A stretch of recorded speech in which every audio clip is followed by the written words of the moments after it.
ज्वालामुखी के विस्फोट से पैदा हुआ है। गालापागोस मशहूर है दुनिया की सबसे बड़ी कछुए की प्रजाति के लिए।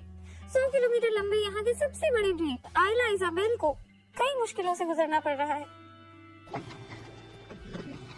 सुबह के 5 बजे कैलिफोर्निया की खाड़ी में आइला इजाबेल से कुछ 1 किलोमीटर दूर एक समुद्र जीव विज्ञानी ने इस इलाके को कभी दुनिया का एक्वेरियम कहा था। हम इस द्वीप पर निर्भर हैं, मेरी बीवी, मेरा बेटा और मैं, मेरा पूरा परिवार। यह द्वीप बहुत ही समृद्ध है। असली जिंदगी की तरह कभी अच्छे और कभी बुरे दिन तो लगे रहते हैं, लेकिन हम इसके साथ जी रहे हैं।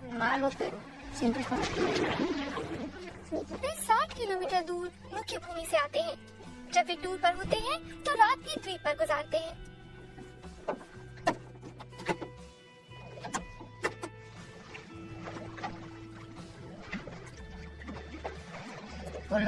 मछलियों के व्यावसायिक पैमाने पर शिकार के कारण और हमारी छोटी नावों के कारण भी मछली पकड़ना मुश्किल होता जा रहा है।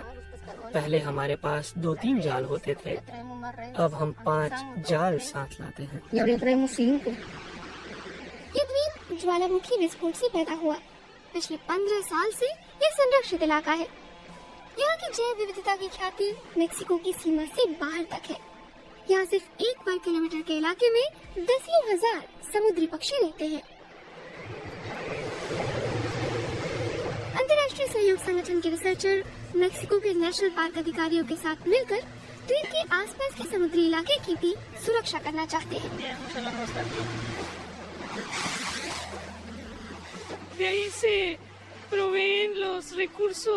यहाँ पूरे इलाके में सबसे ज्यादा मछलियों का भंडार है।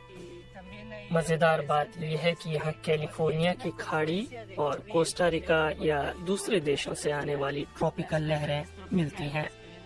ये जैव विविधता के विकास के लिए अभूतपूर्व है।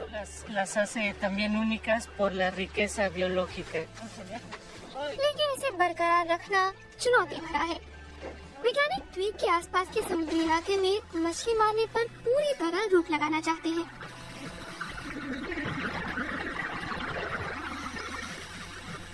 नए जीवों को आकर्षित करने के लिए जीव विज्ञानियों ने कृत्रिम रीफ बनाई है।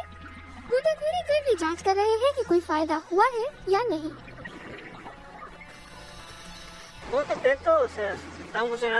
मैं बहुत संतुष्ट हूँ। सब कुछ ठीक से डेवलप कर रहा है। वहाँ नई एल्गी है। पड़ोस में रेतीले इलाके के मुकाबले कहीं ज्यादा विभिन्न प्रकार की मछलियाँ हैं। हमारा मकसद पूरा हुआ है।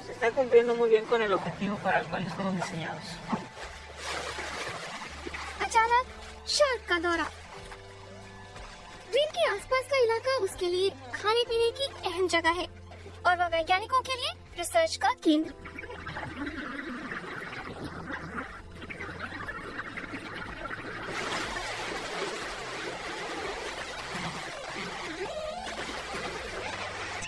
द्वीप का छोटा हार्बर। यहाँ पक्षियों का कोई प्राकृतिक दुश्मन नहीं है। यहाँ कम ही लोग पहुँचते हैं और जो आते हैं उन पर पंछी भरोसा करते हैं।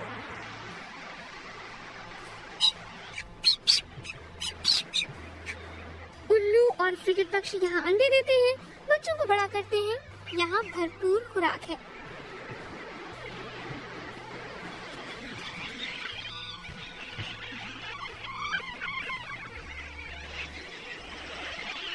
नेशनल पार्क के डायरेक्टर काफी समय से इस बात की कोशिश कर रहे हैं कि द्वीप के आसपास मछलियों का शिकार बंद हो।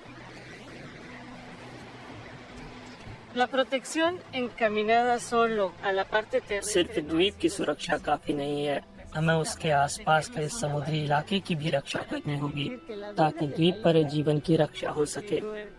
हमें मछलियों का भंडार बचाना होगा ताकि पंछियों को भविष्य में भी आहार मिल सके। मछुआरों के लिए भी पर्याप्त होना चाहिए ताकि वे अपना उत्पादन बढ़ा सके। इस मकसद के लिए वैज्ञानिक मछुआरों के साथ मिलकर काम कर रहे हैं। उन्हें भी अब भरोसा हो चला है कि द्वीप के आसपास के इलाके का संरक्षण जरूरी है। मैं समझता हूँ कि हमारी प्रेरणा ये होनी चाहिए कि हमें मछली पालन उद्योग को भावी पीढ़ियों के लिए बचाना है। मैं चाहता हूँ कि मेरा बेटा भी मछुआरा बने। यदि यहाँ से एक को जाना होगा तो हम सबको जाना चाहिए।